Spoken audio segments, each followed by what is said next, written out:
Well, first of all, I really appreciate being invited to bring a message to the Family Voices of California, your health summit.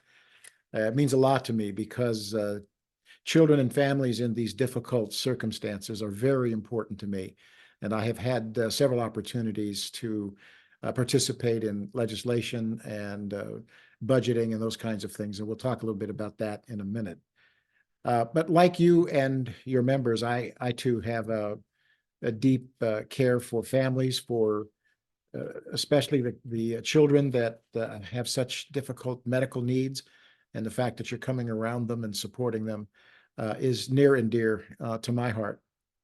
I think part of the reason that I care for not just my children, but everybody's children, is because our three children are adopted. Sharon had early endometriosis and an early hysterectomy. And so we were thinking about, well, we're going to live a life that's a bit different. But you know something? I think God had something very different in store for us because we now have three adopted children. Our oldest son, BJ, is Vietnamese, left on the side of the road as an orphan in Vietnam when Saigon was falling. Two GIs picked him up on the side of the road and brought him to a Catholic orphanage, and President Ford sent the C-5As over on Operation Baby Lift, and he flew in to San Francisco at the Presidio, and we were able, through a series of miracles, to adopt BJ. Our middle son is from a 16-year-old birth mother and a 16-year-old birth father, and it was a county baby. And we had been in line for a child, and we got the call, and there was Jason, about 18 months old, a beautiful young child. And the two 16-year-old birth parents decided on a exquisite adoption plan. They took themselves through counseling and all of that. They were very special and sweet at that very young age to give life to Jason. And then our youngest child, Lindsay, she was conceived by a 37-year-old birth mother. And as is sometimes the case, the birth father took a hike, and we had to chase him down and go to court to get his parental rights rescinded so that we could proceed in the adoption. And she's the delight of our hearts, and we now have three. And I think what we've learned is, yes, we love our children as if they were biological to us. They aren't, but they sure feel like it, which has led both Sharon and I to care for children in difficulty and to care for new family formations. And so, as an adoptive father, I have carried all the legislation since I've been in the legislature for adoption reform. And we try to make adoptions safer. We try to make them quicker, less expensive. And when the family is formed, to strengthen and keep that family formation from outside third parties or other efforts to interrupt the growth and development of this family. But I also, it's really important to me with respect to the children's services. They're being cut in this budget. Sadly, the governor, I think, has just taken a cleaver to the most helpless, the most needy. And this has affected a pediatric daycare center in my district, but also up and down the state of California. The Medi-Cal rates just don't cover it. We're trying to get them an increase, and yet we're just continuing to have to struggle through. And these are kids with severe disabilities and challenges. And it's a respite for the moms and the dads who work to have a place where they can go and be cared for. If that goes away, these families just don't know what they're going to do because that child needs so much care. And so I've tried to get the MCO tax to include these daycare centers.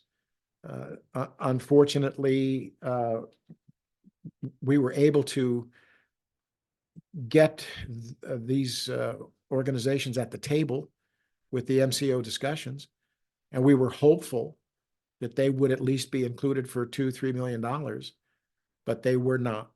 They were left out. And so I have been trying to find a pathway to help these kids. And that has meant that I have gotten to know and to challenge the DHCS director and invite her to come to Fresno and to see firsthand the effect of what these cuts are going to mean to these very special children. I hope that it can touch her heart and that she will work with me in trying to figure out ways how we can get these organizations who do such lovely work to get the kind of help that they need. I've continually voted for the MCO tax, but this was the first year that I did not, because I was very direct to Director Bass that if the MCO did not include the pediatric daycare centers, I would vote no. And it came to me, and they were left out, which I think is just heartless. And so we're going to try to have Director Bass see the consequences of the action, and maybe we can work together with her and others to see if we can get the funding that they need. I've worked also in the space of the public healthcare nurses, and I was successful in getting a bill that would allow retired nurses to come back into the field, but they would not have to pay the expensive license, and they would not have to make up all of the training and that certification and things of that nature. They have a history of being really good at what they do, and we want to encourage them to come back in, quickly get back certified without the expense of an expensive license, and waiving the ongoing training and the ongoing review of what they do. And we've been successful at that. And we're very hopeful that they will help out, particularly in rural areas where we need those nurses the most. And finally, I just want to thank you for giving these parents of these very special, precious kids a voice and a place where their daily healthcare needs can be met. And I want you to know I'm with you in spirit. I want to be beside you in the trenches. And I want to be the voice and the vote for these kids and for these families. Now, I'm going to be termed out this year, but I am not going to be termed out when it comes to be an advocate and a voice and an influence for these critically in need children, even when I'm no longer in the legislature. They're in my heart, and I'm going to carry them with me when I go back home. Thank you for the opportunity to be with you, and God bless you all.